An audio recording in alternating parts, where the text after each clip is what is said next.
Walang patid na aksyon gabi-gabi ang hatid ng kapatid seryeng Totoy Bato. At ngayon, may pasilip po sila sa set ng seryeng pinagbibidahan ni kapatid action prince Kiko Estrada.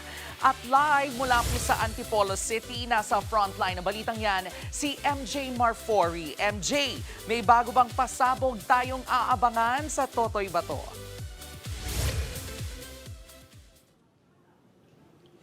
Hola, Jervy! Hola mga kapatid! Dinadala naman natin ang ating mga viewers ngayon dito sa Antipolo. Isa yung mga setting na ito, no? Kung saan talagang tinututukan nila sa Todo Max prime time natin dito sa TV5. Yan ay ang Perez Mansion ng Totoy Bato. At syempre, dahil nga nandito tayo, kasama na natin yung may-ari, live and in the flesh, Hello, Totoy MJ. Bato. Lagi Kiko po kayong welcome. Yes, thank Lagi you po so kayong much. welcome dito sa Perez Mansion. Ang ganda naman ng mansion mo. Grabe. Sakto lang. Wait, ano nangyari? May mga challenge tayo na pinagdadaanan pero gaya ng buhay, lagi natin kakayanin at lagi tayong lalaban. Oo, pero parang grabe.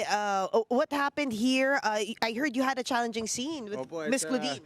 Physically challenging scene na kinailangan ko siyang kargahin from a certain point to a certain point at medyo malayo tapos uneven po yung terrain, but we already did 3 to 4 good takes, pero of course Yeah. gusto natin sa Totoy Bato parang Perfect. quality ng pelikula, so accidents happen and there was a challenging scene, a misstep happened, but of course we always rise through challenges and we always find solutions. So But yeah. here, andito ka na ulit ngayon, Totoy Bato, and parang mahal na mahal ko yung Totoy Bato at mahal na mahal ko yung mga kapatid natin na sumusuporta sa Totoy Bato. and balita ko, patigasan kayo ni Dwayne, ni Diego Loizaga, dahil Oo tumitindi naman. pa yung eksena ng mga laban ninyo. Kailangan ko ng sobrang galing na kontrabida, kaya sobrang natutuwa ako kay Diego, and he's been my brother ever since. So yeah, I'm so happy that he's helping me in the show and he's a part of the show.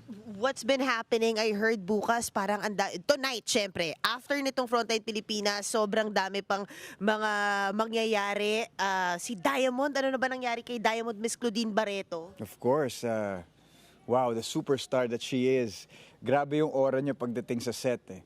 There's a lot of things to look forward through sa relationship ng isang Totoy Bato at ng kanyang tita Diamond, kasi parang doon niya nahanap yung nanay niya ulit eh.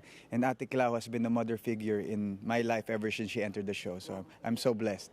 You've been talking off cam, right? Yes. Talagang she's been mentoring us. Yes. Ano sabi niya? Just good advice. Of course, lahat ng mga lessons na pinagdaanan niya na dati sa career niya, of course, she passed on to me for me to benefit, and I'm forever grateful for Ate Clau. So yeah. Please do invite everybody after nito, di ba? Yeah, of course, mga kapatid, pagkatapos po nito, Totoy Bato na. Maraming salamat po sa inyong lahat. Thank you, Kiko. Thank you, Totoy Bato. Yan muna yung latest mula rito. Naku, papanoorin na ulit natin si Totoy Bato Gusto muna mag-take. kumain? Hindi. Kain muna tayo. Hindi, trabaho muna tayo. Sigurado Oo. dinner break na eh. Hindi, walang dinner break. Maraming salamat. Ito po yung latest mula rito. Back to you guys dun sa studio. Bye-bye mga kapatid. Nako, get well soon, Kiko. Maraming salamat, MJ Marfori. Mga kapatid, Jervy Wrightson po. Eto na nga.